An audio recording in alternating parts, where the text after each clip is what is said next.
భగవాన్ రమణులు ఉన్నారు. భగవాన్ రమణుల యొక్క స్థితి ఏమిటో ఎవ్వరికీ ఎప్పుడూ అర్థమయ్యేది కాదు. ఆయన తనలో తాను రమిస్తూ ఉండేవారు ఏకాంతంలో. ఎప్పుడో మహానుభావుడు ఆయన ఆ శేషాద్రి స్వామి చెప్పారు, ఆయన ఒక మహాజ్ఞాని కనుక చెప్పారు, ఆ అరుణాచల దేవాలయంలో పాతాళలింగం వెనకాతల ఒక బాలస్వామి కూర్చుని ఉన్నాడు, వెళ్ళి బయటికి తీయండ్రా అన్నారు. డొంకలు, ముళ్ళు, పొదలు, ఆయన తనలో తాను పద్మాసనం వేసుకుని రమిస్తూ ఉంటే చిన్న వయస్సులో తేళ్లు, జిర్రిలు ఆయన తొడల కింద చేరి కొరికేసి నెత్తురు తాగేస్తే అట్టలు కట్టేసింది. మాంసం ఊడిపోయి వేలాడుతోంది. ఆయన లోపల బ్రహ్మమునందు రమిస్తూ ఉండిపోయారు. శరీరాన్ని అలాగే ఆసనంతోనే ఎత్తి తీసుకొచ్చి బయట కూర్చోబెట్టారు ఇప్ప చెట్టు కింద. భగవాన్ రమణులు ఆ స్థాయికి వెళ్ళారని నేను పాతాళలింగం వెనకాతలు గోచిపెట్టి కూర్చుంటే రమణులను అవుతానా? రమణుల స్థాయికి వెళ్ళాక నేను ఎక్కడ కూర్చున్నా జ్ఞానిని. ఆ జ్ఞాని అయిపోయిన తరువాత కర్మలు చేస్తే ఎవరి కోసం చేస్తారంటే లోకమునకు మార్గదర్శనం చేయడానికి కర్మ చేస్తాడు తప్ప నిజానికి ఆయన కర్మ చేసినా చేయకపోయినా ఇంకా ఆయన అతీతమైన స్థితికి వెళ్ళిపోయాడు. అందుకే గీతాచార్యుడు అంటాడు, యజ్జదాచరితి శ్రేష్ఠ తత్త దేవేతరో జనః సయ ప్రమాణం కురితే లోకస్తదనువర్తతే. లోకంలో పెద్దలైన వారెవరున్నారో, శాస్త్రం తెలిసిన వారెవరున్నారో, జ్ఞానులు ఎవరున్నారో అటువంటి వారు ఏది చేశారో ప్రజలది చేస్తారు. ఆయన చేసింది నిజానికి వీళ్ళు చెయ్యలేరు. కానీ లోకం యొక్క పోకడ ఎలా ఉంటుందంటే ఆయన చేశాడు కాబట్టి మేము చేస్తామంటారు. చెయ్యకూడదు అలా. జ్ఞాని చేసింది నువ్వు చేయలేవు. రమణులు చేసినట్టు మీరు చేయగలరా? కృష్ణ భగవానుడు ఏదో 16,000 మంది గోపికలతో ఉన్నాడండి, మంచిదే, పసిపిల్లవాడిగా పడుకుని పూతనా సంహారం చేశాడు. నువ్వు చేయగలవా? జ్ఞానిని అనుకరించలేవు. జ్ఞానిని అనుకరించడం సాధ్యం కాదు. రామకృష్ణ పరమహంసను అనుకరించడం సాధ్యం అవుతుందా? పరమహంసని పల్లకీలో తీసుకెడుతున్నారు శిష్యులు. ఆయన ఇలా తెరెత్తి బయటికి చూశారు. ఎందుకో వేశ్యలందరూ వీధుల్లో నిలబడి విటుల కోసం ఏవో రకరకాలైన చర్యలు చేస్తున్నారు ఆకర్షించడానికి. ఒక్కసారి పల్లకీలోంచి దూకేశారు రామకృష్ణ పరమహంస. గబగబా వేశ్యల దగ్గరికి వెళ్ళి వాళ్ళ కాళ్ళ మీద పడిపోయి పాదాల మీద తలపెట్టి ఇలా ఇలా పారాడుతూ గట్టిగా కాళ్ళు పట్టేసుకుని పొంగిపోతున్నారు. శిష్యులు వెళ్ళి అయ్యో అయ్యో అయ్యో అయ్యో అన్యాయం ఏమిటిది, ఇలా దూకేయడం ఏమిటి, వాళ్ళ దగ్గరికి వెళ్ళడం ఏమిటి, వాళ్ళ కాళ్ళు అట్టుకోవడం ఏమిటి అని తీసుకొచ్చి పల్లకీలో కూర్చోబెట్టి గుడికి తీసుకొచ్చారు. హే భగవన్, ఏమిటి మీరు చేసిన పని అడిగారు.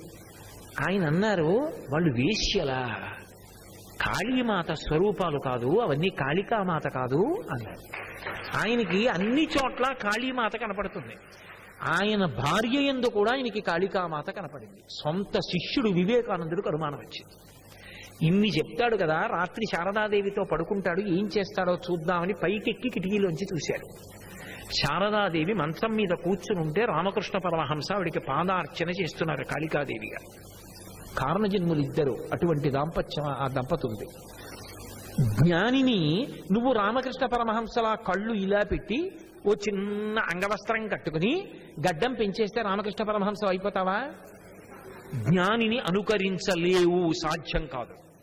భక్తితో కూడిన కర్మాచరణ వలన పొందినటువంటి చిత్తశుద్ధి చేత ఈశ్వరుడు అనుగ్రహించి జ్ఞానమును కటాక్షించినప్పుడు అద్వైతానుభూతి ఎందు ఓలలాడినటువంటి జ్ఞాని బ్రహ్మమును గుర్తెరిగి బ్రహ్మముగా నిలబడిపోతాడు. బ్రహ్మవిద్ బ్రహ్మైవ భవతి. అది జ్ఞాని యొక్క స్థితి. అందుకే జ్ఞాని అర్థం కాదు కాబట్టి జ్ఞాని పిచ్చివాడంటారు. అందుకే పరమశివుడికి పిచ్చవాళ్ళకి పెద్ద పిచ్చవాడను పేరు, ఉన్మత్త శేఖరాయ నమః. ఆయన జ్ఞానులకు జ్ఞాని, మనకు అర్థం కాడు.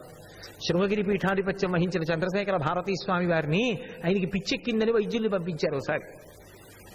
ఆయన నీ తల్లిగారికి అనారోగ్యంగా ఉన్నప్పుడు నా దగ్గరికి వచ్చి మందు పుచ్చుకున్నావా లేదా అని అడిగారు. ఆయన యొక్క ఉన్మత్త స్థితి ఎవరికి తెలుస్తుంది? ఆయన చంద్రమౌళీశ్వరలింగానికి పూజ చేస్తూ చేస్తూ సమాధిలోకి వెళ్ళిపోయేవారు. అలాగే ఉండిపోతే సంకల కింద నుంచి చేతులేసి తీసుకెళ్లి లోపల కూర్చోబెడితే 10 రోజుల పాటు అలాగే ఉండిపోయేవారు ధ్యానంలో. అది మనకు అర్థం కాదు కాబట్టి పిచ్చాడంట. మనకు ఎవరు అర్థం కాడో అని పిచ్చాడంట. నేను మీకు ఉదాహరణ చెప్తాను. నేను ఒక రోజు కాకినాడలో సినిమా చూసి బయటకు వస్తున్నాను. మురుగుడు కాలువ దగ్గర కూర్చుని ఉన్నాడు ఒక వ్యక్తి. కూర్చుని ఏదో ఇలా పద్మాసనం వేసుకుని లేడు, గొంతు కూర్చుని 2 మోకాళ్ల మధ్యలో చేతులు పెట్టుకుని ఓ సిగరెట్ పెట్టి ఎవరో తాగి పడేసిన పెట్టిని తీసి ఇలా చెంచాలా చేసి మురుగునీళ్లు తీసి చేతిలో పోసుకుని తల వంచకుండా ఈ చేత్తో ఆచమనీయం చేస్తున్నాడు. ఓం కేశవాయ స్వాహ అని ఆ మురుగునీళ్లతో అవయవాలన్నీ ముట్టుకున్నాడు. లేచి పక్కనున్న కర్రట్టుకుని ఎటుపోయాడు. అంటే అతనికి ఎంత అనుష్ఠానం తెలుసు. ఆచమనీయం చేస్తే నిజానికి భూమి మీద కూర్చుని చేయకూడదు. గొంతు కూర్చుని 2 మోకాళ్ల మధ్యలో చేతులు పెట్టి మోచెయ్యి పైకి రాకుండా ఆచమనీయం తీసుకోవాలి. అంత శాస్త్రీయమైన ఆచమనీయం చేస్తున్నాడు. అతనిలో ఏ భావం ఉందో, ఏం అనుభవిస్తున్నాడో ఎవరికి తెలుసు? అతని అనుభవం నాకు తెలియదు కాబట్టి పిచ్చివాడంటాం. అందుకే లోకంలో జ్ఞాని పిచ్చివాళ్ళ కనపడతాడు. అది జ్ఞాని యొక్క స్థితి. కొందరు జ్ఞానులు ఏం చేస్తారంటే ఆ స్థితి యందు ఉండి కూడా లోకానికి మార్గదర్శనం చేయడానికి కర్మాచరణం చేస్తారు. వాళ్ళు చెయ్యవలసిన అవసరం లేదు.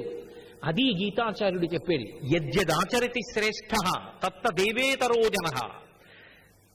లోకంలో మహాపురుషులైనటువంటి వాళ్ళు కర్మ చేసి చూపించకపోతే ఆయన అలా చేశాడు కదండి, నేను అలా చేస్తే ఏమొచ్చిందని మిగిలిన వాళ్ళు అలా చేయడం మొదలెడతారు. కానీ ఆయన చేసినట్టు నువ్వు చేయగలవా? వీడు ఆలోచించుకోలేడు. ఆయన చెయ్యనివి నేను చెయ్యక్కర్లేదని మానేసినా, ఆయన చేసినవి నేను చేస్తానని అనుకరించిన ఉభయ భ్రష్టత్వం చెందుతావు. ఆయన చేసినట్టు నువ్వు చెయ్యలేవు. ఆయన మహాజ్ఞాని, పరబ్రహ్మం. అది దానితో సమానంగా నువ్వు నిలబడలేవు. ఆయన చేష్టితములు మనకి సాధ్యం కాదు. ఆయన పరబ్రహ్మ స్థాయిలో ఉంటారు కాబట్టి ఆయన అనుగ్రహిస్తారు. మీకు నేను ఒక ఉదాహరణ చెప్పాలి అంటే, కంచి కామకోటి పీఠాధిపత్యం వహించిన చంద్రశేఖరేంద్ర సరస్వతి మహాస్వామి వారి దగ్గర అంత్యవాసిత్వంలో శ్రీ వైష్ణవుడు ఉండేవారు. ఆయనకు కూతురు ఉండేది. 10 ఏళ్ళు వచ్చాయి, మాటలు రావు. ఆయన ఎప్పుడు అడగలేదు స్వామి. నేను పొద్దున్న కంచి నుంచి వస్తూ శంకర్ గారు వాళ్ళతో అదే విషయం ప్రస్తావన చేస్తున్నాను. ఒకరోజు ఆయన్ని భార్య అడిగింది, ఏమండి మహాస్వామి అంత శక్తివంతులు, అందరూ ఆయన దగ్గరికి వెళ్ళి అడుగుతారు, మీరు ఎందుకు అడగరు? మన కూతురికి మాటలు రావు, మాటలు వచ్చేట్టు చేయమని అడగండి అంది. అంతటి మహాపురుషుణ్ణి, అంతటి జ్ఞానిని కూతురికి మాటలు ఇమ్మని అడగనా? ఆయన అనుగ్రహంతో మోక్షమే రావాలి కదా. కూతురు మాటలు అడగండి అంది. భార్య మాట కాదనలేక కూతురిని తీసుకుని శివాస్థానానికి వెళ్ళారు. స్వామి తపస్సులో ఉండేవారు అక్కడ. ఏమి చారి అని పిలిచారు. స్వామి, నా కూతురికి మాటలు రావట్లేదు, 10 ఏళ్ళు వచ్చేసాయి, ఆమెకి మాటలు రావాలని నా భార్య కోరుకుంటోంది అన్నారు. ఓ, నువ్వు కోరుకోవట్లేదా అన్నారు. ఎంత పెద్ద ప్రశ్న చూడండి. ఆయన ఏం అనలేదు, నవ్వి ఊరుకున్నాడు. సరేలే, నీ భార్య దగ్గరే మాట్లాడుతుంది, బోలుడు మాట్లాడుతుంది అన్నారు. ఆయన ఏం అడగలేదు, ఎప్పుడు అడగలేదు. ఆయన కోరుకుంటే కదా, ఎవరి కర్మ వారికి అనుకున్నారు. కూతురు చెయ్యి పట్టుకుని ఇంటికి వెళ్ళిపోయారు. ఇంటికి వెళ్ళిపోయి మధ్యలో ఏవి తినడు ఆయన, ఆచారం ఉన్నవాడు. ఇంటికి వెళ్ళిపోయాడు. కూతురికి నకనకలాడిపోతోంది కడుపు. భార్య వంట చేస్తోంది. ఈ పిల్ల చిన్నగా అమ్మ దగ్గరికి వెళ్ళి, అమ్మ అమ్మ ఆకలేస్తోంది, అన్నం పెట్టమ్మా అంది. బ్రహ్మజ్ఞాని నోటి వెంట వచ్చినటువంటి మాట నిజం అవుతుంది. ఆయన నిజం మాట్లాడడం కాదు. ఇది మీరు బాగా పట్టుకోవాలి. యోగి నిజం మాట్లాడాడు అనకూడదు, యోగి అన్నది నిజం అవుతుంది. ఎందుకని? యోగి బ్రహ్మము, బ్రహ్మవిద్ బ్రహ్మైవ భవతి. బ్రహ్మమును తెలుసుకున్నవాడు బ్రహ్మమవుతున్నాడు అంటోంది ఉపనిషత్తు. ఆయన నోటి వెంట ఏదొచ్చిందో అదే నిజమైపోతుంది అంతే. ఆయన అన్నారు, నువ్వు అడగలేదుగా, మీ అమ్మది వాళ్ళ అమ్మ దగ్గరే మాట్లాడుతుందిలే, బోల్డ్ మాట్లాడుతుంది అంటే తర్వాత నీ దగ్గర మాట్లాడిందంతే. ఎందుకని? ఆ పిల్ల ప్రారంధం ఆయన మాట అన్న అగ్నిహోత్రంలో కాలిపోయింది. ఎందుకని? అది బ్రహ్మము, పరమేశ్వరుడు పలికినట్టే. ఒకప్పుడు రమణ మహర్షి దగ్గరికి ఒక ఆయన వెళ్ళాడు. ఇలా కర్మలు చెయ్యి అని చెప్పారు. అసలు ఆయన నోరే విప్పరు, ఉపదేశం చేశారు, వినలేదు. వినకుండా ఆయన అన్నాడు, అయ్యో ఇప్పటికే చాలా పాపాలు చేసేసానండి. సరే, పాపాలు చేసావు, బెంగెందుకు పెట్టుకుంటావు? ఇక భక్తితో ఉండి ఈశ్వరుడు క్షమిస్తాడు. ఏమో నాకు నమ్మకం లేదండి, నా పాపాలు ఎవరికన్నా ధార పోసేస్తాను, ఎవరైనా పుచ్చుకుంటారా అండి? ఆయన అన్నారు, ఎవరికైనా ధార పోసేస్తావా? నీ పాపాలన్నీ పుచ్చేసుకోవాలా? ఇప్పటి నుంచి సక్రమంగా ఉంటావా అని ఇలా చూశారు. నీ పుచ్చుకుంటాను లేండి అని ఎవరన్నా అంటారా? ఎవరు అనలేదు. రమణులు అన్నారు, చేయి చాపి నాకు ధార పోసేయి, నేను పుచ్చేసుకుంటాను. అతను వెంటనే సంకల్పం చెప్పి, ఇప్పటి వరకు నేను చేసినటువంటి సమస్త పాపములు రమణులకు చెందుగాక అని ధార పోసేశాడు. నేను పుచ్చుకుంటున్నాను అని ఆయన పుచ్చేసుకున్నాడు. ఇప్పుడు పాపములు ఆయనకి చెందుతాయా? అంటే సాధారణ న్యాయానికి జ్ఞాని విషయంలో అతీతంగా ఉంటుంది. మళ్ళీ ఏదో పిచ్చమాట మాట్లాడారు అంటారు మీరు, నాకు తెలుసు. సాధారణ న్యాయం ఏమిటి? నీరు నిప్పుని ఆర్పుతుంది. నేను నీళ్లు పట్టుకెళ్ళి నిప్పు మీద పోసాను అనుకోండి, ఓ అగ్గిపుల్ల వెలిగిస్తే నేను చెంచాతో నీళ్లు పోసాను అనుకోండి, ఆరిపోతుంది. కానీ అసాధారణ న్యాయం ఏమిటి? అడవి అంటుకుందనుకోండి, నేను చేత్తో నీళ్లు తీసి చిలకరించాను అనుకోండి, మంట ఆరుతుందా? నీళ్లు మండిపోతాయా? నీళ్లు కూడా వేరెక్కి ఆవిరై మండిపోయాయి. ఇప్పుడు నీరు నిప్పు నార్పిందా? నీరు నిప్పులో కాలిపోయిందా? జ్ఞాని విషయంలో పాపములు పుచ్చుకున్న దగ్ధమైపోతాయి, ఆయన్ని బాధించవు. అందుకే జ్ఞానానల ప్రభావేన తస్మై శ్రీ గురవే నమః అన్నాడు గురుగీతలో పరమశివుడు పార్వతీదేవితో. జ్ఞాని రగిలిపోతున్న అగ్ని, జ్ఞానాగ్ని, దానికేమి అంటావు? పద్మపత్రమివాంబస, ఆయన చేసిన పనులు తామరాకు మీద నీటి బొట్లు. అందుకే ఒక్కసారి జ్ఞానము కలిగిందా సంచితమంతా కాలిపోతుంది. అంటే గత జన్మలలో చేసుకున్న పాపపుణ్యములనబడేటటువంటి దూది పర్వతంలో అగ్నిహోత్రం పడి దగ్ధమైపోతుంది. ఇక అనుభవించడానికి కర్మ లేదు. ఇప్పుడు చేస్తున్న కర్మలు తామరాకు మీద నీటి బొట్లు జారిపోతున్నాయి, కొత్త కర్మలు లేవు. మరి ఇప్పుడు మళ్ళీ ఎందుకు ఉండాలి శరీరంతో? అంటే ప్రారంధం విడిచిపెట్టేశాను బాణం. కొత్త బాణం వేయను, కానీ బాణం విడిచిపెట్టేశాను, దాన్ని ఆపడం కుదురుతుందా? కుదరదు, ఆ బాణం వెళ్ళిపోతుంది. ప్రారంధం ఈ జన్మలో విడిచిపెట్టాలి, ఈ జన్మలో అనుభవించాలని ఈశ్వరుడు ఏది రాశాడో దాన్ని జ్ఞాని సాక్షిగా అనుభవిస్తాడు, కర్మఫలంగా అనుభవించాడు. నాకు నెప్పెట్టింది అనుకోండి, అబ్బో నొప్పి, అబ్బో నొప్పి, అబ్బో నొప్పి, తలడిల్లిపోతాను. జ్ఞాని అనుకోండి, సాక్షిగా చూస్తాడు నొప్పిని. అందుకే జ్ఞానిని అనుకరించలేరు. ఒకప్పుడు రమణ మహర్షికి సర్కోమా వ్యాధి వచ్చింది కుడి చేయి మీద. నిప్పి అంతా సర్కోమా అంటారు. దాన్ని ఆపరేట్ చేశారు డాక్టర్లు. ఆపరేట్ చేసేటప్పటికి రాత్రి అయింది, అది అలా నెత్తురు కారిపోతూ ఉండేది. అందరు అనేవారు, హే భగవన్, సర్కోమా వ్యాధి, నెత్తురు కారిపోతోందనేవారు. ఆయన అనేవారు, ఓ ఇది శమంతకమణి, ఎర్ర బంగారం పెడుతోందనేవారు. తప్ప ఆయన పుండు పుట్టింది, నేను తట్టుకోలేకపోతున్నాను, నెప్పెడుతోందనేవారు కాదు. ఆయన పుండుకు సాక్షి తప్ప ఆయన పుండు కాదు. అది జ్ఞాని యొక్క లక్షణం. తీసుకెళ్లి పడుకోబెట్టారు. బయటంతా శీతాకాలం చల్లగా ఉంది, మంచం కింద హీటర్ పెట్టారు, వేడిగా ఉంటుందని. తెల్లవారేటప్పటికి పొట్ల పండు బద్దలైపోయినట్టు బద్దలైపోయింది శరీరం అంతా. రక్తం శారీకలు కట్టింది, అలా బద్దలైపోయింది. డాక్టర్లు వచ్చారు, అయ్యో ఈ ఆపరేషన్ ని ఒక ప్రకారం చేసి ఒక మందులు ఇచ్చిన తర్వాత హీటర్ పెట్టకూడదు, ఎవరు పెట్టారని అడిగారు. అంత్యవాసులు అన్నారు, అయ్యో మాకేం తెలుసు, బయట చల్లగా ఉంది, ఇంత ఆపరేషన్ జరిగింది, పడుకుంటారని హీటర్ పెట్టాం, స్వామి ఎందుకు చెప్పలేదు, మీరు ఇంత బాధపడుతున్నారని అడిగారు. ఆయన అన్నారు, వారేమో దీనికి తగ్గుతుందని కోశారు, మీరేమో దీనికి బాగుంటుందని హీటర్ పెట్టారు, ఇదేమో బాగులేదని బద్దలైంది, నేనేమో మీ ముగ్గురి పనులు చూశాను. ఇప్పుడు ఎవరైనా అన్నిటికీ సాక్షి. ఒకరు అడిగారు రమణుల్ని, రాత్రి బాగా నిద్రపోయారా అని అడిగారు. ఓ ఇది నిద్రపోయింది అన్నారు. ఆయన ఇప్పుడు ఇది అనేవారు, నేననేవారు కాదు. ఇది ఇది అంటే శరీరం వేరు, తాను వేరు. జ్ఞాని సాక్షిగా ఉంటాడు. అటువంటి రమణ మహర్షి సంధ్యావందనం చేయాలని మీరు కోరచ్చా? రమణ మహర్షి సంధ్యావందనం చేయలేదని మనం మానేయచ్చా? రెండూ కుదరదు. జ్ఞాని జ్ఞానే. అదే స్థాయిలో ఉన్నా కూడా కొంతమంది ఏం చేస్తారంటే ప్రయత్నపూర్వకంగా శాస్త్రకర్మని శాస్త్రకర్మలాగే చేస్తారు. ఎవరి కోసం అంటే ఒక ప్రమాణాన్ని నిలబెడతారు. ఏమిటి ఆ ప్రమాణం అంటే శృతి మొదటి ప్రమాణం, వేదం. స్మృతి రెండవ ప్రమాణం. ఋషులు శృతిలో ఉన్న విషయాల్ని తీసి స్మృతులుగా క్రోడీకరిస్తారు. అత్రి స్మృతి, యాజ్ఞవల్క స్మృతి, అలాగా. మూడవది పురాణం. నాలుగవది శిష్టాచారం. శిష్టాచారం అంటే పెద్దలు ఎలా ప్రవర్తించారో అలాగే ప్రవర్తిస్తారు మిగిలిన వాళ్ళు. ఐదవది అంతరాత్మ ప్రబోధం. లోపల నుంచి అంతరాత్మ ఏం చెప్పిందో అది. పై నాలుగు లేనప్పుడు అంతరాత్మ ప్రబోధం పట్టుకోవాలి. మొదటిది వేదం ప్రమాణం. ఇప్పుడు పెద్దలైన వారు ఎలా ప్రవర్తిస్తారో అలా ప్రవర్తించడం ఒక ప్రమాణం అని చెప్పినప్పుడు జ్ఞాని అయిన వాడు ప్రవర్తించి చూపించకపోతే మిగిలిన వాళ్ళకి ఎలా తెలుస్తుంది? అందుకే మహాజ్ఞానులైనప్పటికీ కొంతమంది శాస్త్రకర్మలకి కట్టుబడి చేస్తారు. కానీ పద్మపత్రం ఇవాంబస, వాళ్ళకి అవేమీ చెందం. వాళ్ళు చేసి చెయ్యని వాళ్ళే. కర్మ శాస్త్రీయంగా చేస్తారు, శాస్త్రం తప్పరు. కానీ వాళ్ళు నిజానికి కర్మ చెయ్యవలసిన వాళ్ళు కారు. మనం ఎలా చెయ్యాలో చూపించడానికి చేస్తారు. సహ ప్రమాణం కురితే లోకస్తదనువర్తతే. వాళ్ళు అలా చేశారని మనం కూడా చెయ్యాలని చేస్తాం. మీకు నేను ఉదాహరణ చెప్పాలంటే, భగవాన్ రమణులది ఏ స్థాయిలో, చంద్రశేఖరేంద్ర సరస్వతి మహాస్వామి వారిది అదే స్థాయి. ఇద్దరూ మహాజ్ఞానులే, ఇద్దరూ బ్రహ్మమే. మరి చంద్రశేఖరేంద్ర సరస్వతి మహాస్వామి వారు శాస్త్రం విషయంలో తూచా తపరం. ఏది ఎలా జరగాలో అలాగే జరుగుతాయి అంతే. పూర్వాశ్రమంలో తండ్రిని మా నాన్నగారని కూడా అనకూడదు. ఆయన సభలో ఉండగా తెలిసింది తండ్రి గారు శరీరం విడిచిపెట్టారని. ఆయన ఏమని అడిగారో తెలుసా? సన్యసించినటువంటి వ్యక్తి యొక్క పూర్వాశ్రమపు తండ్రి శరీరాన్ని విడిచిపెట్టినట్టు వార్త వస్తే ఆ సన్యాసి ఏం చెయ్యాలి అని అడిగారు విద్వాంసులు. వాళ్ళు ఏదో చెప్పారు. అయితే ఇప్పుడు ఆ కార్యం జరగబోతోంది అని లేచి వెళ్ళారు. నిస్సంగి, లోపల దేనితో సంబంధం ఉండదు, ఎప్పుడు సమాధి యందు తనలో తాను రమిస్తారు.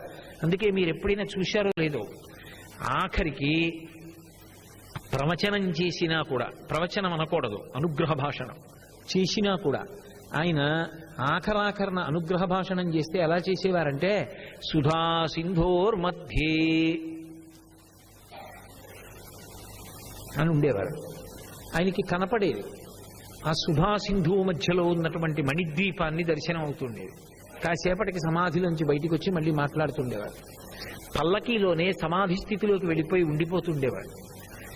ఆయన శాస్త్రాన్ని పాటించడం, అంత జ్ఞాని అయిన ధర్మాన్ని ఒక్క క్షణం విడిచిపెట్ల.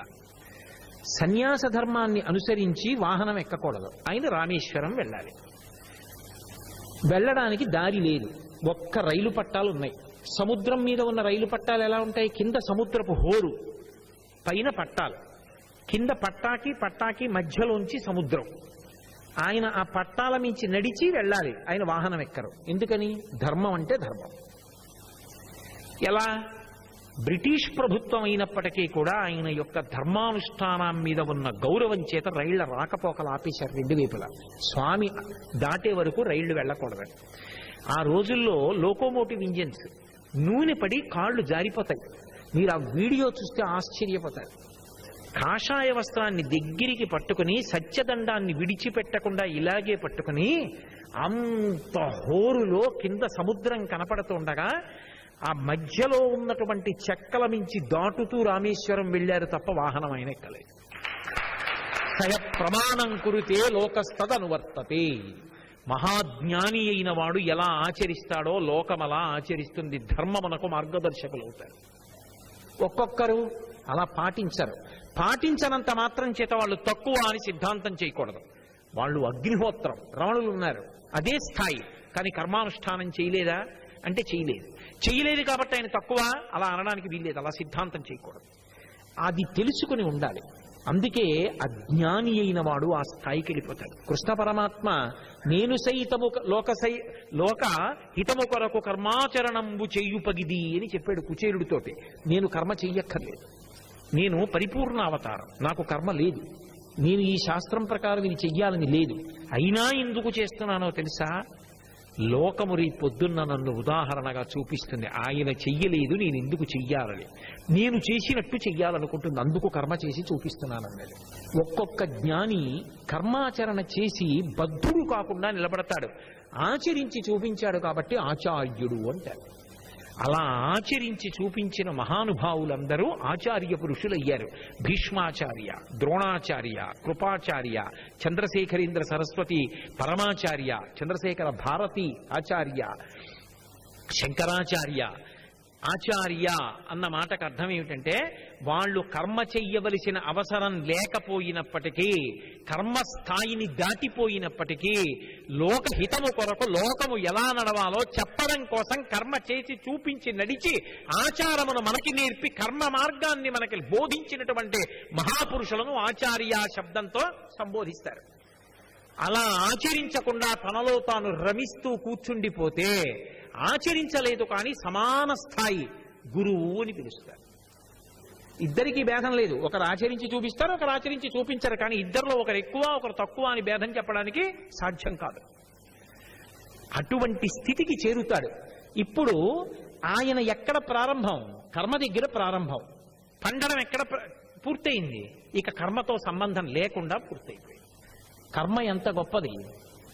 సమస్త సంచితము దగ్ధమైపోవడం అన్నది ప్రారబ్ధం అనుభవించేయడంతో పూర్తయిపోతుంది.